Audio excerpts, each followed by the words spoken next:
Last week I saw in the news that several men, from many parts of the world, were walking on red high heels to protest violence against women. In all honesty, I wondered how much of a difference this really makes. While it looked uncomfortable, the idea was to promote change against such acts. Personally, I understand the idea of what they are trying to accomplish, but I don't believe this march will do much. Violence against women is real. It happens everywhere, including here in Australia. According to the latest figures from the Australian Bureau of Statistics, 2 in 5 women have experienced violence. 1 in 5 women have experienced sexual abuse.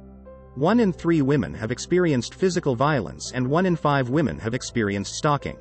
This represents about 39% of women in Australia aged 18 years and older. This is horrendous, and something real and concrete should take place if we truly want to see these numbers go down. I do not think making men walk in red high heels is going to change anything. We see this trend to change men everywhere, to make them more feminine. Somehow, it is wrong to be a strong man, so a much softer version is needed according to some. There is a real war on masculinity, or at least the more traditional ways of being a man. I do not see a problem with men being strong.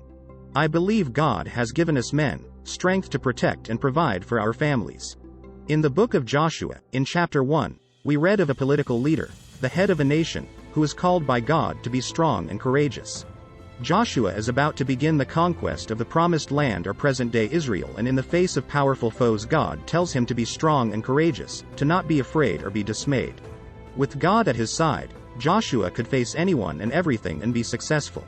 Wouldn't it be interesting to do a survey asking women whether they believe these types of demonstrations, with men walking around in red high heels, actually help end violence against women?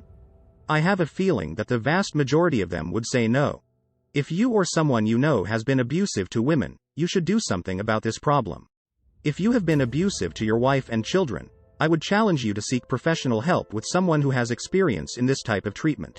Make yourself accountable to your pastor or priest or a man whom you know to be a great husband and father. Do not run away from the problem. Seek help. Make amends.